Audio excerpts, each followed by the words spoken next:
Bonjour et bienvenue. Mon nom est Dominique Boily. Aujourd'hui, à l'info spéciale philo, nous avons un sujet intéressant, particulier.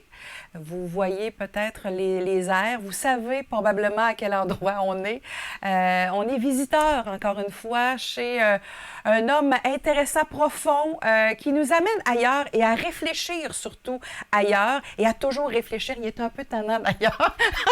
Monsieur Jacques Sénécal, bonjour encore une fois. Merci de nous accueillir chez vous. Aujourd'hui, on va parler de mots, M-O-T-S. Pas M-A-U-X, là, les mots. Alors, on le sait, depuis le début de nos entretiens, on aime à réfléchir, à se poser des questions, à confronter nos idées, à exprimer ce qui s'est dit ailleurs pour comprendre où est-ce qu'on en est comme société. Aujourd'hui, on va s'attarder plus précisément au sens des mots, M-O-T-S. Vous avez fait une liste que vous m'avez transmise il y a quelques semaines pour dire, bien, ces mots-là, est-ce qu'on les utilise à bon escient? Est-ce qu'ils sont pertinents dans la façon dont on transmet? Est-ce que le message est clair pour tous et chacun? Puisque vous nous avez précisé, ce seraient des mots à la mode. Alors, est-ce que si j'ai 20 ans, je comprends un mot d'une certaine façon? Si j'en ai 50, je comprends le mot aussi d'une autre façon?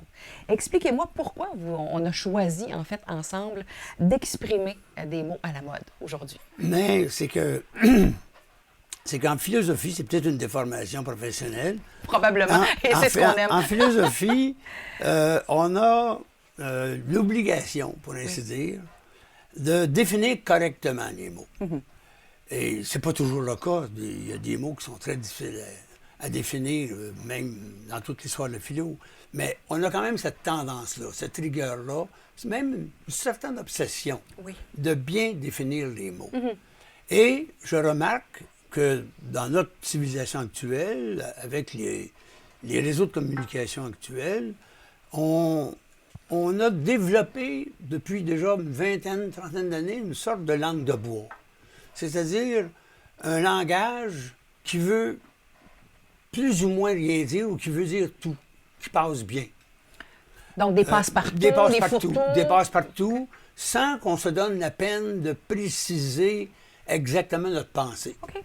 Comme par exemple le mot culture.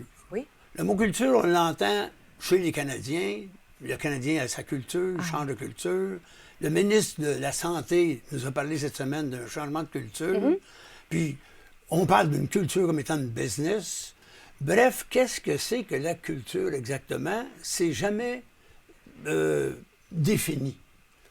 Puis moi, comme auditeur, je me pose des questions. Que veulent-ils dire par culture?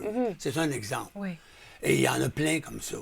Puis il y a aussi, dans cette manie d'utiliser des mots à la mode, il y a des chevilles. Il y a beaucoup de chevilles, comme par exemple genre, style.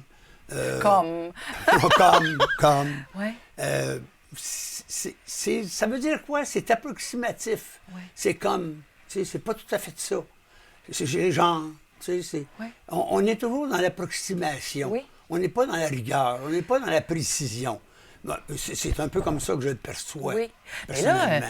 là, on veut pas chicaner nos téléspectateurs et Non. téléspectatrices Non. pour dire faites attention à comment vous parlez. C'est pas dans cette optique-là. Non. C'est plus dans la façon dont on comprend l'autre à travers des mots qui sont utilisés. Alors, on parle de raccourcis. Ça veut dire que des fois, on choisit des mots culturellement qu'on a entendus ou que mes amis utilisent aussi. Donc, ça pourrait être à la limite une façon de parler quand on parle du genre, du comme.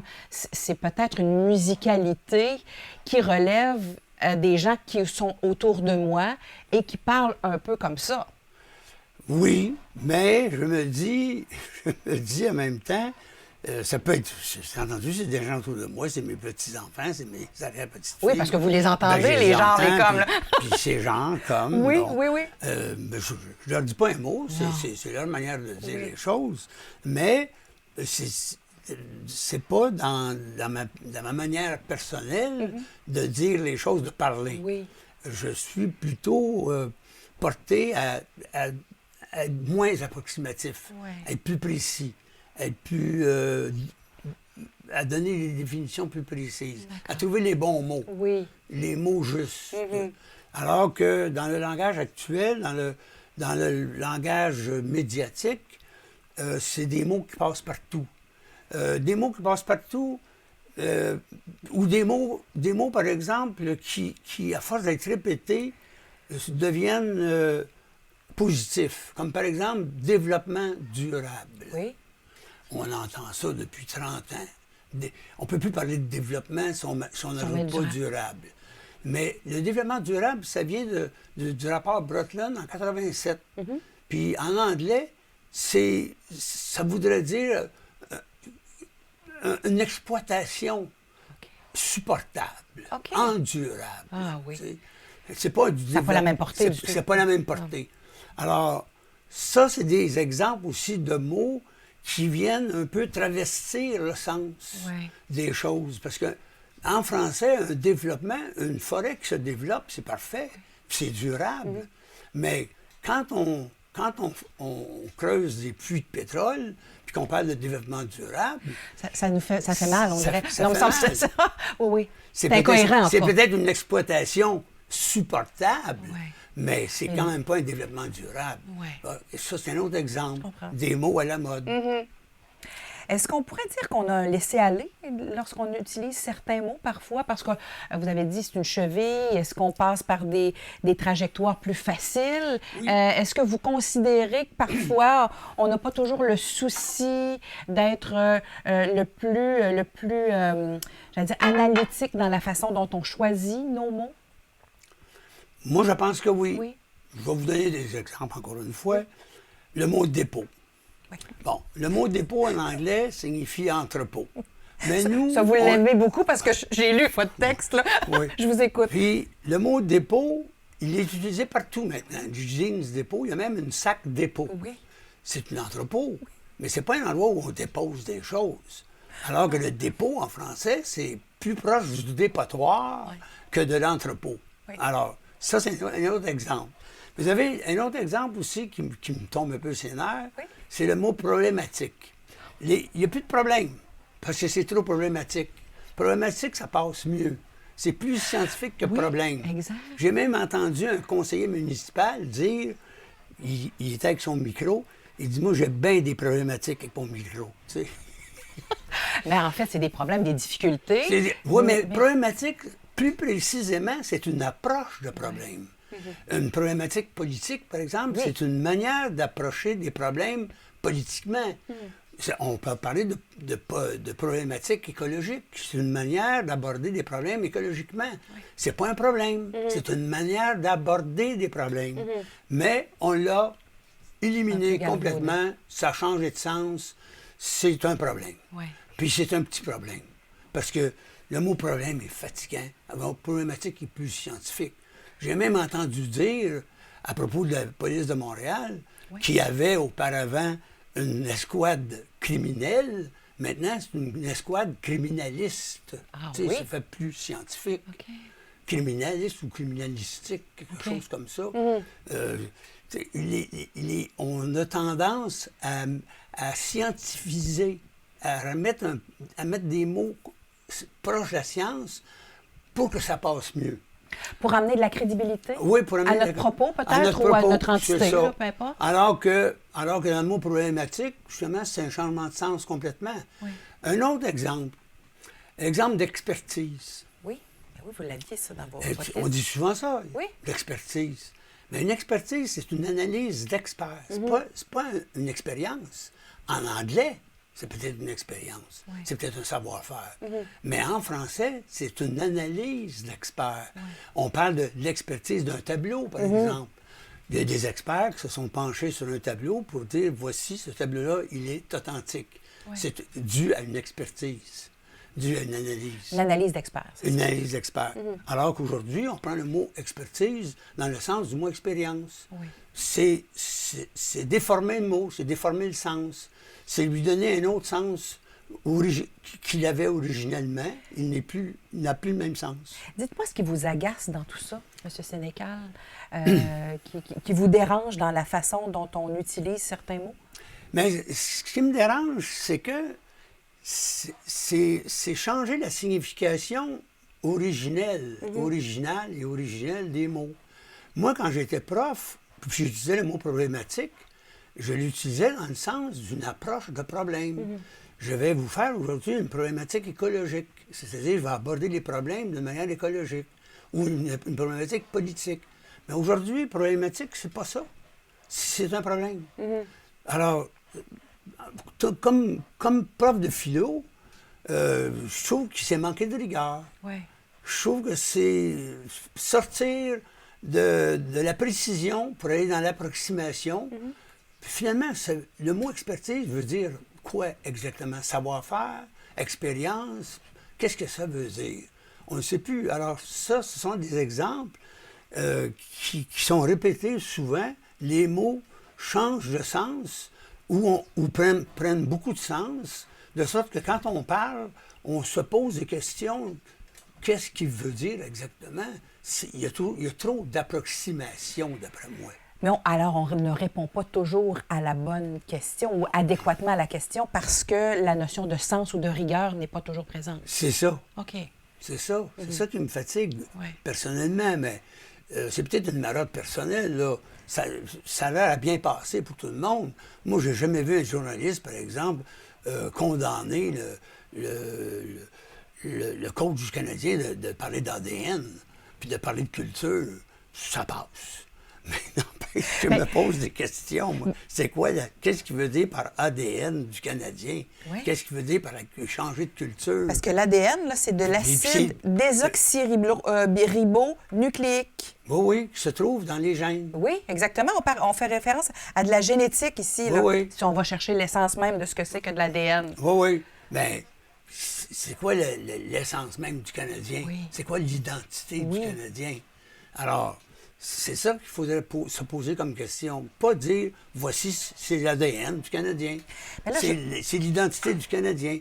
Mais c'est-tu l'identité du Canadien d'être 31e sur 32? Tu sais? On aime moins ça un peu en plus. Ouais.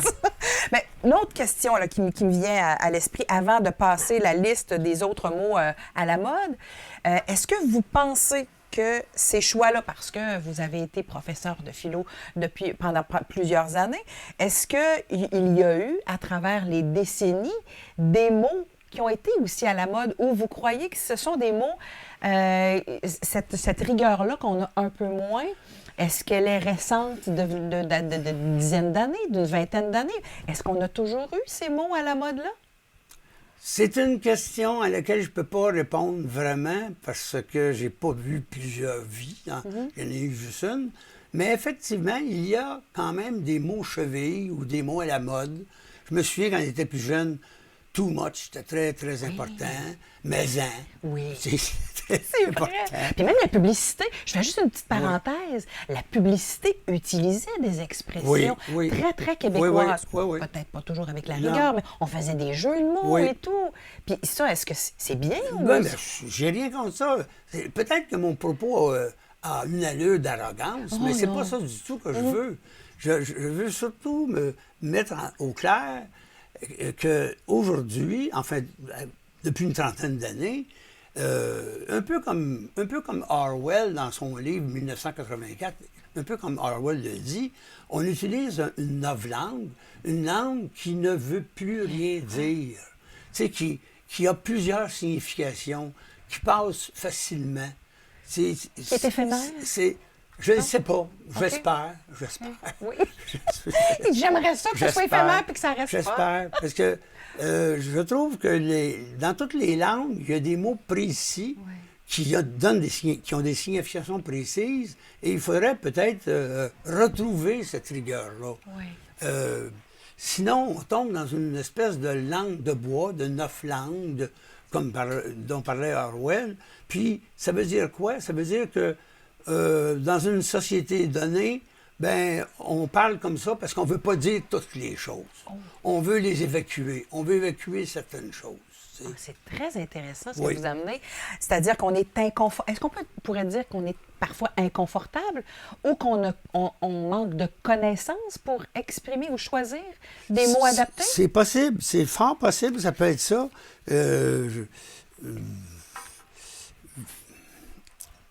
Par exemple, le mot, oui, le mot écosystème, Oui. c'est un terme écologique. Mais on l'utilise pour... Parce que l'étymologie du mot écosystème vient d'écologie. C'est là. ça. Oui. C'est un terme écologique d'abord. Mais aujourd'hui, on l'utilise à toutes les sauces. Un groupe de financiers, c'est un écosystème. Tu sais, je me pose des questions sur si on laisse la rigueur de côté, si on s'en va dans l'approximation tout le temps, bien, il est possible qu'une sorte de totalitarisme s'installe. Et le totalitarisme, ça veut dire, tu dis telle chose, mais tu dis pas telle autre chose. Oui. Tu dis telle chose, ça passe bien, mais tu dis pas exactement ça parce que il faut pas le dire. On a déjà commencé, d'ailleurs.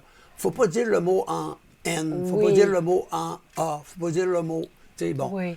On a déjà commencé à censurer nos mots. Oui. Puis, moi, je trouve que la langue de bois, c'est une forme de censure.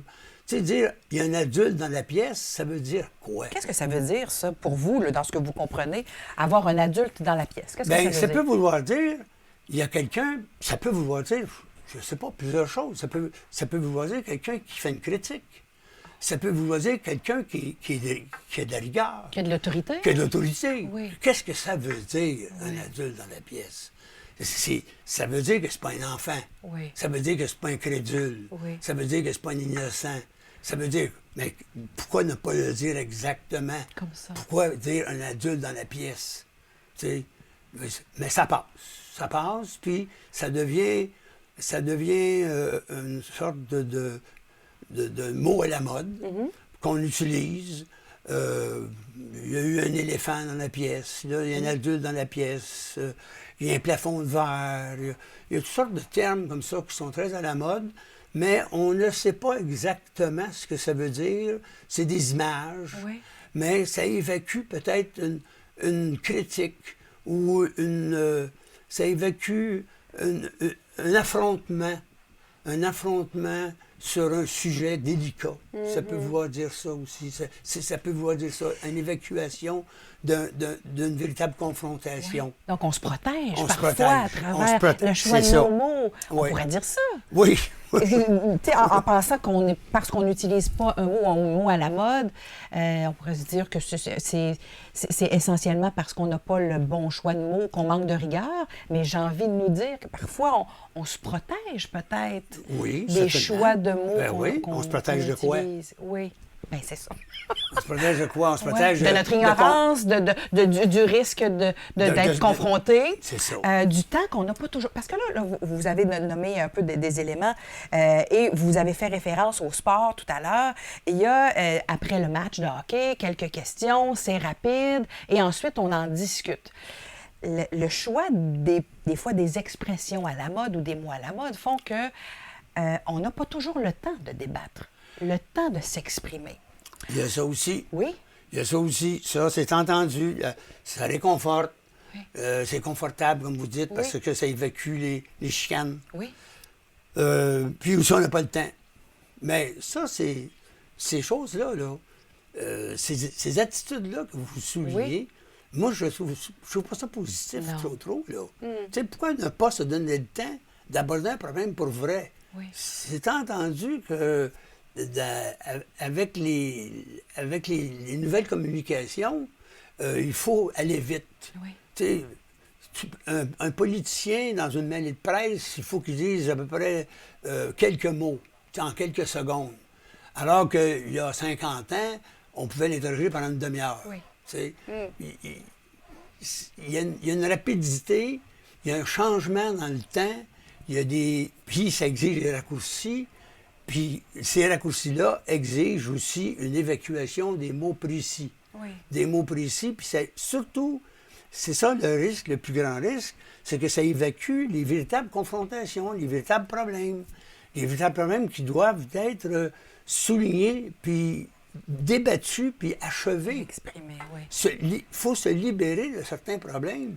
Puis la meilleure manière de se libérer des problèmes, c'est d'utiliser les termes puis de les confronter avec les gens qui en sont convaincus. Tout dépend des problèmes. Ça peut être le racisme, ça peut être l'immigration, Oui. ça peut être, je sais pas, la diversité, Oui. ça peut être, je sais pas moi, les genres. Oui. Il faudrait en parler avec plus de précision, puis confronter, faire des discussions véritables là-dessus, puis aller voir ce que disent les scientifiques, puis comment réagissent le monde en général. Moi, je pense que la langue de bois, les mots à la mode, évacuent ça. Puis c'est ça qui est dangereux parce que il y a un risque d'installer une sorte de totalitarisme, une sorte de dictature, de tout va bien, tout est permanent, on s'amuse, on est bien, on rentre dans nos affaires. Ouais. Si vous n'avez pas beaucoup d'argent, on va vous faire des congés de TPS, on va vous donner 250 pièces. Oui. Tout le monde est beau, tout le monde est gentil, on ne discute pas, on est-tu bien. Oui. On est confortable. On est confortable. Ben oui. Bon. On ne se questionne pas. Ben puis on est heureux. C'est ça. Puis on va consommer. Hein? Oui. Parce que sauf que, où est le progrès humain là-dedans? Ouais. C'est ça qu'il y a.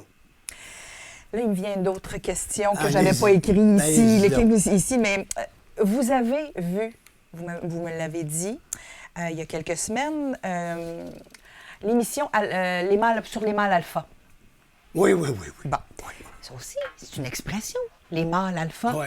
relativement récente, mais là, l'étymologie de tout ça, le fait qu'on mette en scène, en fait, des comportements reliés à des hommes, la dynamique entre les hommes et les femmes, expliquez-moi à travers le thème qu'on a, qui sont les mots à la mode, qu'est-ce que vous en pensez de tout ça? Bon, d'abord, le monde alpha, ça vient du 19e siècle. Oui. C'est un écologue, un éthologue, c'est-à-dire qui surveillait une bande de loups. Ah oui. Puis, il a vu un loup mâle qui a appelé le mâle alpha, mais finalement, on s'est rendu compte par la suite que le loup mâle ne fait que coordonner, mais c'est la femelle qui décide où est-ce qu'on va chasser, puis quand est-ce qu'on va chasser. Bon. Toujours est-il que le mâle alpha, au départ, chez les loups et chez les animaux, c'est faux. Ah! C'est faux. Parce que c'est une femme qui dirige ça, parce que c'est une femelle qui dirige ça. C'est des femelles qui dirigent ça surtout. J'ai d'autres questions, mais je vais vous laisser continuer. Mais ça a été pris. Oui. Ça a été pris par des Twitter, des influenceurs qu'on appelle. Oui. Puis les influenceurs utilisent ce terme-là qui part à la mode. Il y a des mots comme ça qui sont viraux. Oui, bon, c'est un autre terme, ça, qui revient souvent, c'est viral. Alors, c'est un bon exemple, ça, d'un extrême qui prend tout le plancher pendant un certain temps. Moi, je suis presque sûr que ça ne durera pas longtemps. Non. Ça ne durera pas longtemps parce que c'est trop extrême.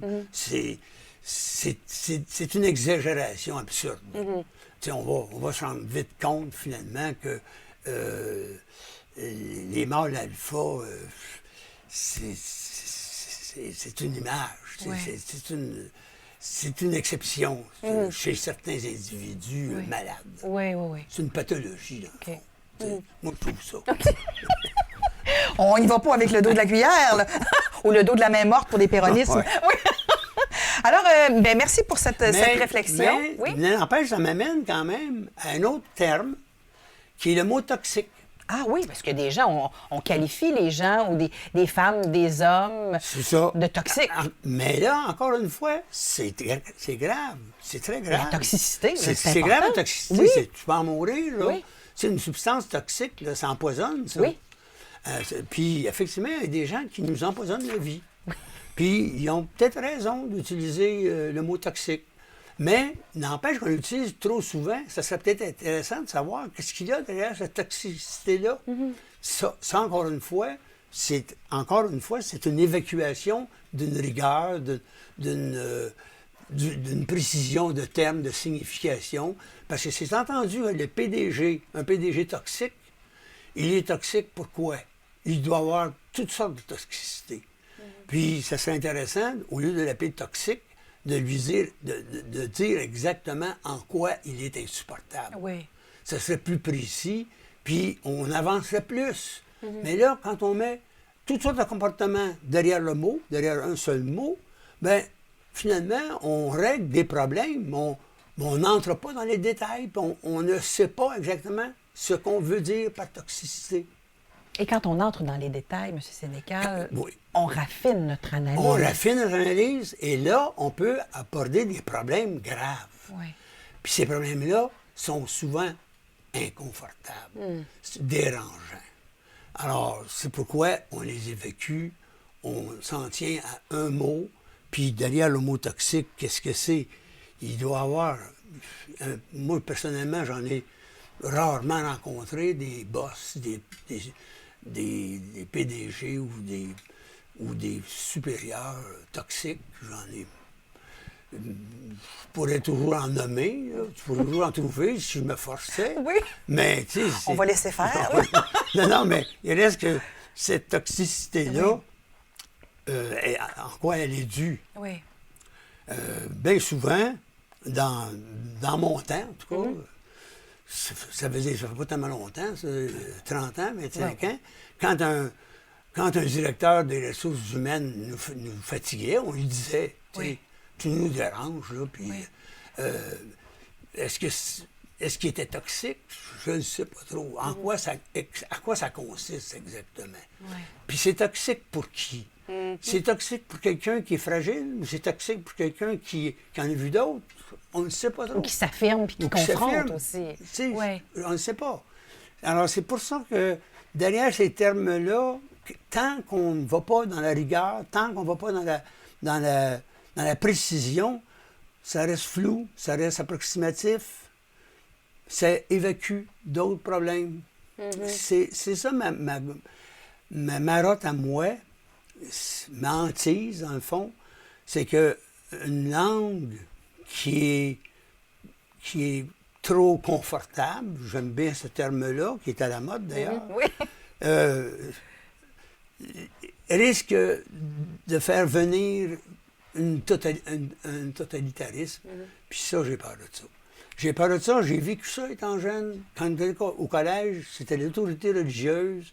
Il y avait des livres de censurés, il y avait des mots de censurés, il y avait des attitudes de censurés, il y avait des comportements de censurés. Et on était totalement censurés. Ça croit ou meurt. Tu comprends? Mais ça, je veux pas. C'est derrière nous, ça. Cet autoritarisme-là, il est derrière nous. Il ne faudrait pas qu'il revienne. Moi, je suis pour la démocratie, pour le débat, pour la discussion, pour l'échange, pour l'entraide, pour l'amitié, et ainsi de suite. Oui. Là.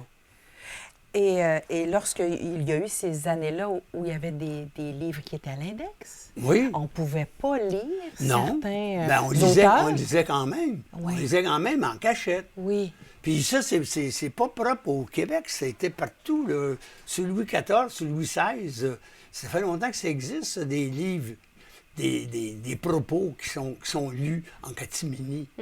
Mais heureusement, d'ailleurs, qu'ils sont lus en catimini, parce que ça a fait progresser. Puis aujourd'hui, on n'en veut plus de ça. On n'en veut plus de censure. Parce que la censure vient bloquer, vient en doctrine. Elle dirige, elle programme une mentalité vers tel comportement, alors que, idéalement, l'éducation, c'est donner aux jeunes toutes les possibilités pour qu'ils s'épanouissent le plus librement possible. Mais encore là, quand on dit le plus librement possible, c'est jamais totalement vrai, parce qu'il y a toujours quelque chose, il y a toujours... On va en parler tout à l'heure quand on va parler d'amour, parce que forcément, quand on parle d'amour, on va parler de notre mémoire, de notre imagination, puis aussi de notre hypothalamus, c'est-à-dire de nos pulsions. Oui. Bon.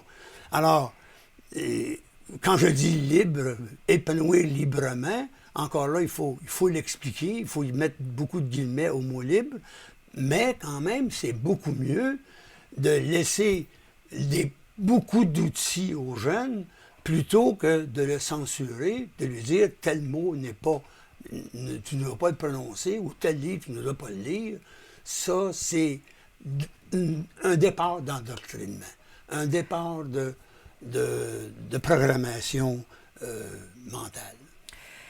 Et pourtant, à l'ère où on est présentement, on a accès, nous, on a accès au monde, en fait, là, qu'elle soit virtuelle. On va parler du mot virtuel tout à l'heure, mais on a un accès beaucoup plus important qu'avant à une consommation de mots, de livres, d'auteurs, des gens au niveau de l'art. Donc, on pourrait être encore plus rigoureux maintenant face à notre analyse que vous aviez peut-être pas l'opportunité d'avoir il y a quelques décennies, il y a 30, 40, 50, 60 ans. Alors pourquoi sommes-nous et prenons-nous encore une fois des raccourcis? On devrait être dans une société qui nous permet d'aller encore plus loin dans notre analyse. Ouais. Pourtant, Moi, il y a des incohérences à travers oui, tout. vous posez des bonnes questions, Oui. c'est sûr. Puis c'est difficile des fois de trouver les bonnes réponses. Ben, on mais réfléchit. j'en ai quelques-unes qui Je vous viennent à écoute. l'esprit. Il y a la peur qui est beaucoup exploitée. Oui. Puis la peur, c'est souvent proche de l'ignorance. Ah. Puis une personne qui est ignorante, qui est ignorante va toujours avoir peur. Mais plus on en connaît, moins on a peur. Parce que quand on sait de quoi il est question, la peur disparaît. Et il y a aussi la même chose dans ce qu'on appelle les émotions et les sentiments. Une émotion, par exemple, la colère. La colère, c'est pulsionnel, c'est épidermique. Mais quand on y pense, C'est de la peur. quand on y pense à cette colère-là, Oui. quand on la contrôle, quand on essaie de la circonscrire rationnellement, mais la peur disparaît. La colère disparaît. Alors, la peur comme la colère vont disparaître avec la connaissance. Alors, tant qu'il va y avoir une sorte d'ignorance, comment je dirais bien ça, c'est pas une ignorance qui est promue, mais c'est une ignorance qui est actuellement dans le monde occidental, là, pas juste ici, mais dans le monde occidental en général, l'ignorance est un peu, je dirais, Insidieuse, non? elle est insidieuse, c'est bien sûr, mais elle est pour ainsi dire, encouragée. Ah. Elle est encouragée. On critique les intellectuels. On dit, ouais, mais à l'école, ça mène où? Tu sais, faut pas trop en savoir. Il y a plein de petits propos comme ça qui réconfortent ceux qui sont ignorants, dans le fond. Puis quand tu es ignorant, forcément, tu as plus peur parce que tu connais moins les choses. Alors, moi, je pense que pour répondre à votre question, on a beaucoup d'outils à notre disposition, mais en même temps, ces outils-là sont utilisés pour encourager, pour enfermer les gens dans une sorte d'ignorance. Manipuler. Ils sont plus manipulables. On les enferme, on leur fait peur, puis on les manipule, on les endoctrine. Il y a ça comme contradiction, là, si je réponds à votre question. Oui. Je ne sais pas si je réponds Oh correctement. oui, j'en ai plein d'autres. On va continuer avec nos autres mots à la mode. Oui. Vous avez vos feuilles devant vous, M. Sénécal. Vous avez parlé tout à l'heure de la personne toxique, mais le mot résilience, vous trouvez qu'il est utilisé souvent en lien justement avec des gens qui ont une très grande force, donc qui sont capables d'aller un peu plus loin et qui assument une partie de leurs difficultés pour puis devenir un petit peu plus fort. Ça, c'est un mot à la mode. Moi, je pense que ce mot-là n'existait pas dans votre temps. Non, c'est un mot qui est arrivé à la mode avec Boris Cyrulnik, Oui. dans un livre qu'il a publié, je ne me souviens plus du titre, mais dans les années 80. Oui. Puis Boris Cyrulnik, d'ailleurs, il utilise le mot résilience, puis il le dit, c'est un mot qui existe en physique. Oui. C'est un mot qui existe en physique parce que... Le choc, la robustesse. C'est ça, Oui. tu donnes un choc à un pneu, le pneu reprend sa forme, il fait preuve de résilience, une sorte de récupération. Puis ça exige une certaine robustesse, effectivement, pour reprendre sa forme. Sinon, ben, le cou reste intact. Alors, c'est de revenir à la normale. Moi, je le trouve beau, ce terme-là. Oui. Je le trouve beau, puis je le trouve juste, précis. Mais je trouve maintenant qu'on en parle trop, qu'on l'utilise trop. À propos de tout, à propos de rien. Encore une fois, j'ai entendu le coach canadien dire que son club était résilient. Tu sais, bon. Même les avant-derniers de la... oui, ouais, du classement. Il y a des mots comme ça qui sont beaux, qui sont précis, mais qui sont tellement utilisés qu'ils perdent de leur force, qu'ils perdent de leur signification, ils perdent de leur précision, ils perdent de leur valeur, finalement, parce que il l'utilisait à toutes les sauces. Oui. Mais c'est un mot juste. OK, d'accord. Alors, le mot résilient, c'est un mot juste lorsqu'on l'utilise justement Oui, au bon moment et pour les bonnes Oui, raisons. Mais c'est vrai qu'il est à la mode, c'est-à-dire que ça fait une bonne dizaine d'années, on l'utilise Oui, davantage. beaucoup. Là, Puis on l'utilise souvent correctement. Oui. Souvent correctement. à part pour le coach canadien. Je vous taquine. Il y avait le mot systémique Ah oui. que vous aviez mis sur votre liste. Oui, systémique, ça aussi, Vous en avez ça parlé c'est un petit nouveau, peu? ça. Oui, OK. C'est, à mon époque, il y a une trentaine d'années, mettons, c'est mon époque, anciennement, plus anciennement, on utilisait plus le mot systématique. Oui. Systémique, c'était vraiment dans le sens des théories. Une approche psychologiques. systémique, oui.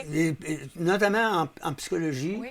et en sociologie, une approche systémique, c'est-à-dire que tout un système est la cause, pour ainsi dire, de telle pathologie ou de tel comportement social. Le terme était scientifique, était universitaire auparavant. Maintenant, on l'utilise, encore une fois, à toutes les sauces. Puis, parler d'un racisme systémique, Oui. c'est vrai pour l'Afrique du Sud, par exemple, à l'époque où il y avait de l'apartheid. C'est vrai que le système était en lui-même raciste. Mais au Québec, le système, moi, je ne le vois pas raciste.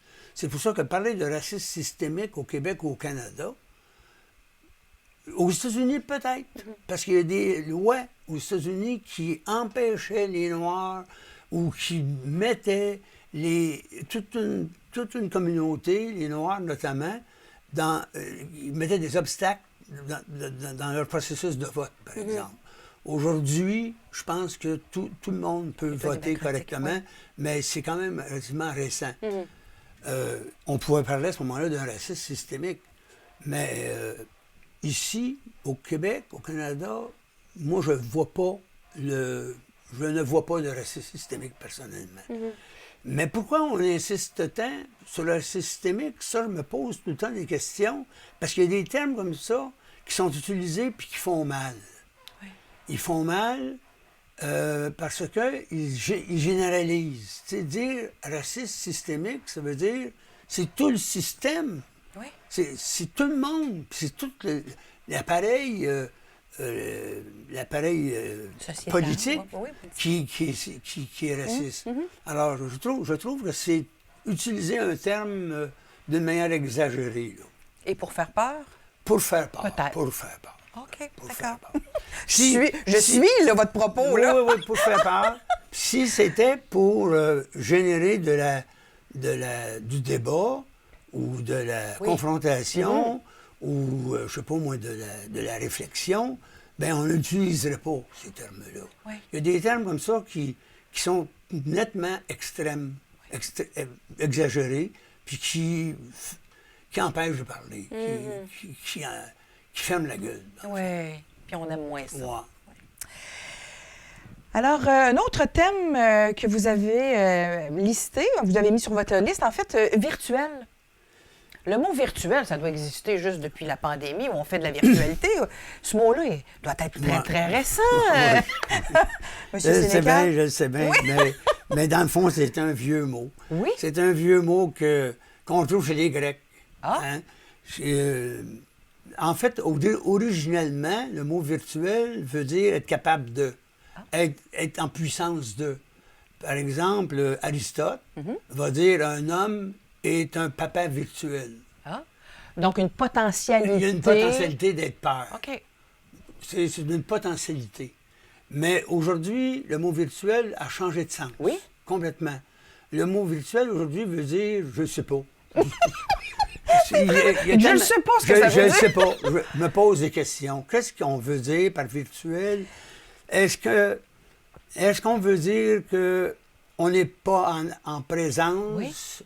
On est là, mais pas en présence corporelle. Ça peut vouloir dire ça. C'est pas loin de en capacité de, mais ça prend quand même un sens bien différent. Mais là, on a affaire, non pas, c'est un mot à la mode, bien entendu, mais on a affaire à un changement de sens, beaucoup, je trouve. Puis, je dirais même un sens qui est donné moderne, là, tout à fait actuel. Tu sais, c'est pas un glissement, c'est pas une perversion du sens. C'est un autre sens qu'on donne véritablement au mot virtuel qui existait déjà. Oui. Qui existait déjà, puis qui voulait dire la capacité de... En tout cas, moi, j'ai appris que virtuellement, ce que j'en comprenais de la virtualité, c'est l'incapacité d'être en présence réelle. C'est pas du tout ça, là, dans ce qu'on explique ici. C'est une puissance, donc une potentialité éventuelle. Mais vous, là, quand vous dites « je suis en virtuel ça veut dire quoi? Moi, j'envoie un message, par exemple, un courriel à des gens pour dire, bien, est-ce qu'on souhaite une rencontre en présence ou une rencontre virtuelle? Donc, est-ce que tu es disponible pour qu'on puisse se voir dans mon bureau ou tout simplement qu'on fait une rencontre à travers d'autres logiciels, par exemple Teams ou Zoom? Alors, c'est comme ça que je l'utilise. Donc, je ne l'utilisais pas du tout à bon escient. Là, c'est pas la même la bonne définition. C'est pas la même signification. Non, pas du tout. Non, sauf qu'il y a quand même quelque chose qui lui ressemble, puisque quand vous êtes en virtuel, vous avez la capacité vous êtes en puissance de communiquer, de rencontrer l'autre sans être présent. Oui. Ouais. Mais on travaille un peu sur la définition parce que c'était pas du tout ça à quoi je faisais référence. Non, mais on parle de ces mots-là. C'est notre sujet aujourd'hui. Oui. C'est que c'est des mots qu'on utilise beaucoup. Il y en a qui sont justes, comme résilience, comme virtuel, qui changent de terme. Résilience, c'est un mot précis. Oui. Mais il y en a d'autres où c'est approximatif. Tu sais, on aborde en fait une sémantique moderne, puis on en discute. Puis moi, je trouve que c'est bon de le faire. Oui. Dérangeant, mais bon. Puis là, on prend le temps, nous, de le faire. Oui. C'est un beau cadeau qu'on s'offre. J'ai d'autres mots ici sur la liste. Puis le temps file, mais on va quand même regarder. Il y avait le mot problématique, on en avait parlé. Le mot magique. Oui, ça, c'est un terme. C'est un terme... On l'aime, c'est un peu comme des ponts, ça. La magie, là. Oui, ça fait partie des termes que j'appelle ça le superlatif. Oui. C'est-à-dire, il y a des méga-projets maintenant. Oui. Tu sais, il y a déjà eu des supermarchés, des hypermarchés, puis là, maintenant, il y a des méga-marchés, c'est des méga-projets. Tu sais, on va toujours vers le plus. Mais ça nous aide pour les images, ça, M. Sénécal, en disant, mon Dieu, c'est méga. Là, ça veut dire que je comprends rapidement l'importance. Oui. C'est des belles images, c'est des mots qui font image, mais ça représente bien la civilisation dans laquelle on se trouve. Une civilisation de toujours plus, une civilisation d'une performance qui n'a pas de limite.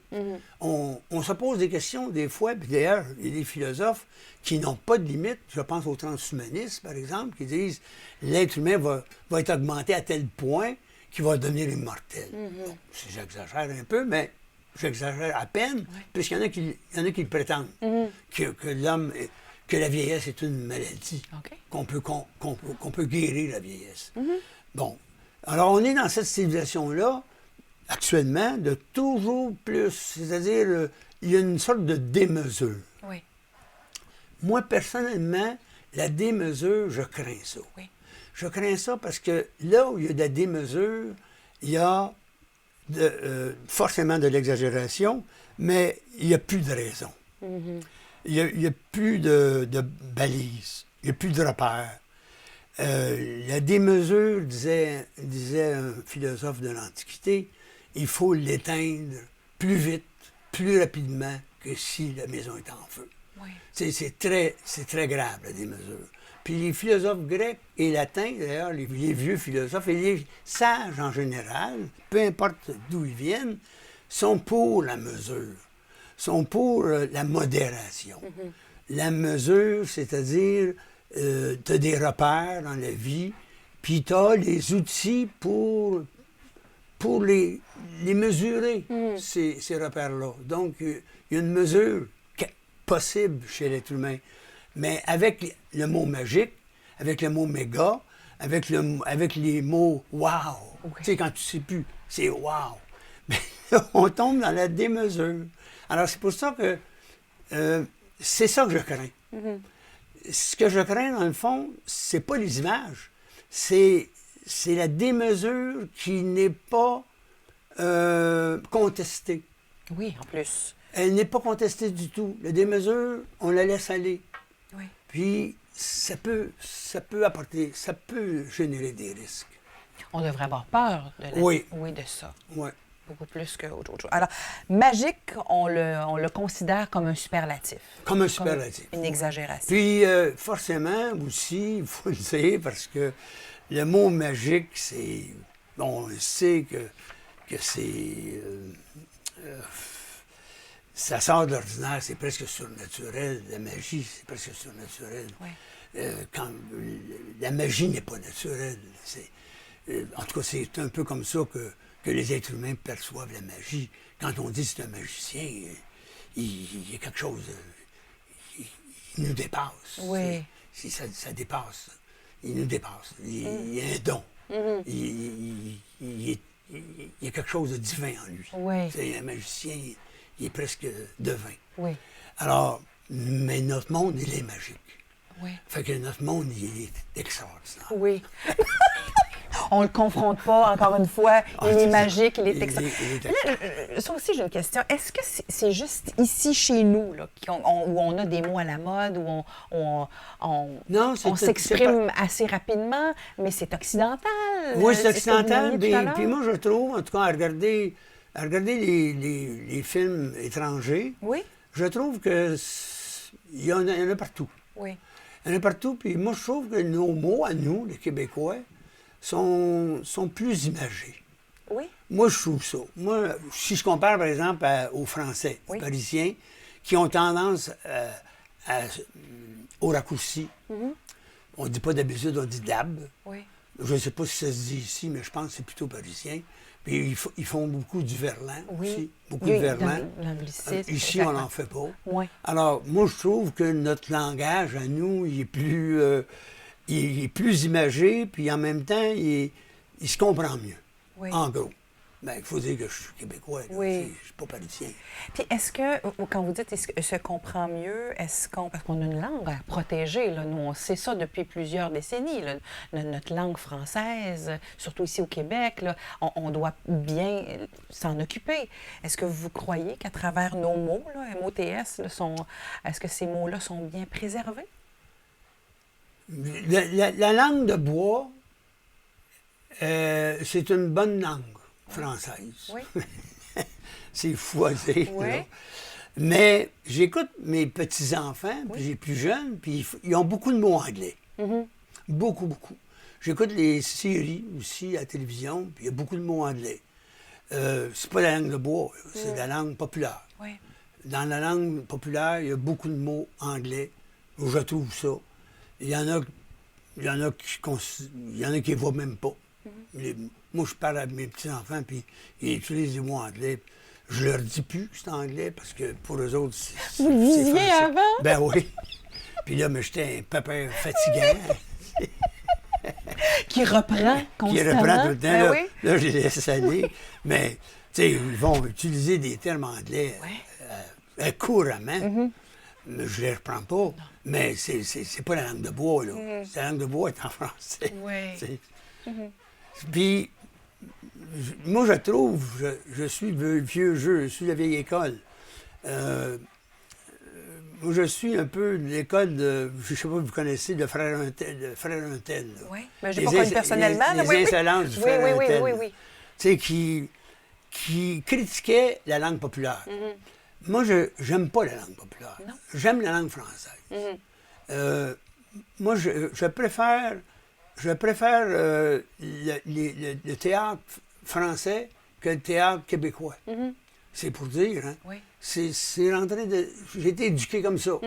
J'ai été éduqué avec la langue française, avec les grands classiques. Oui. Puis, moi, les belles-sœurs de Michel Tremblay, je les ai vues dans les années 60. Oui. J'ai trouvé ça super drôle. J'ai trouvé ça réconfortant, Oui. parce que c'était un auteur québécois. Mais je me disais, ça ne marchera pas. Ah. Ça ne marchera pas parce que c'est trop joual. Oui. Ben, au contraire. Je ne peux pas avoir plus grand succès. Vous étiez trompé, là! Vous étiez trompé Et complètement. j'avoue ça, je me suis Complètement. trompé. Complètement. Ouais. Tu sais, je trouvais ça trop joual. Ouais. Je trouvais ça drôle. Je trouvais Ouais. ça sympathique, mais Ouais. ça ne marchera Mais pas. sans tu sais. plus. Ben non. Au contraire, aujourd'hui encore, c'est encore Le très film, populaire. exactement. Ah ouais. Il doit répondre à j'ai envie de dire mon besoin, mais Ah une ouais. identité. Oui, il y a quelque chose. Il y a eu dans les années 60, 70, puis il y en a encore d'ailleurs, des intellectuels, des historiens qui étaient pour la langue québécoise, Oui. qui faisait la promotion de la langue québécoise. Je pense à Léandre Bergeron. Je ne sais pas si tu as connu. Je sais chez qui il est. Ben, tu sais, c'est quelqu'un qui disait il faut parler québécois, puis il faut écrire québécois. Moi, je n'étais pas d'accord avec ça. Oui. Je le comprends. Oui. Je comprends le québécois. Là. Je comprends très, très bien les belles-sœurs, puis je comprends très, très bien les pièces de théâtre qui sont québécoises. Mais je trouve que c'est... Je préfère la langue française. D'accord. C'est comme dans la musique, ça. Tu sais, il y a des musiques qu'on aime plus que d'autres. Exactement. Il nous reste quelques minutes, M. Sénécal. Moi, j'aimerais aussi vous entendre sur le mot amour. Vous aimez l'expression « le pont de Québec », par exemple, « manque d'amour ». Oui, expliquez-moi ça. Là. Je trouve que c'est un beau mot, moi, oui, le mot amour. C'est un très beau mot. C'est un très beau mot.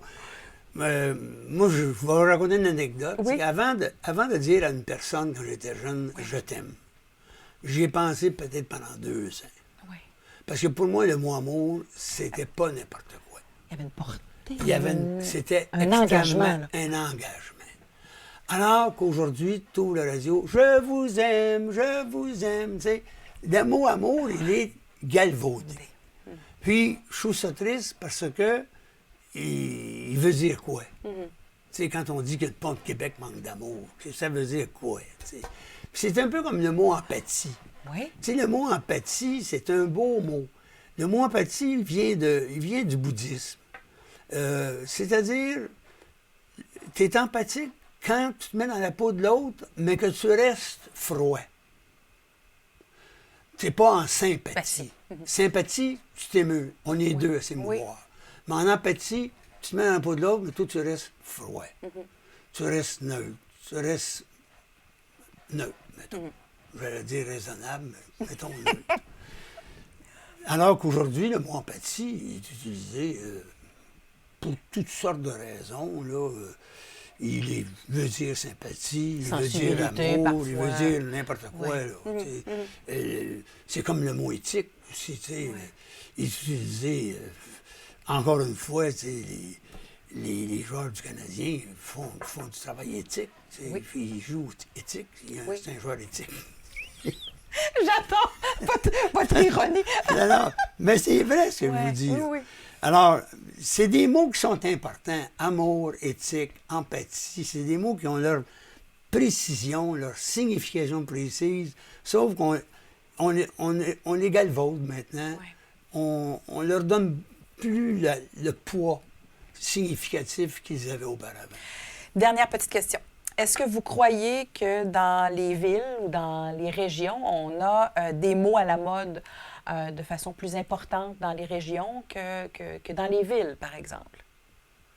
Est-ce qu'on utilise des mots à la bonne franquette? Est-ce qu'on utilise les mots avec plus de rigueur en ville qu'en région?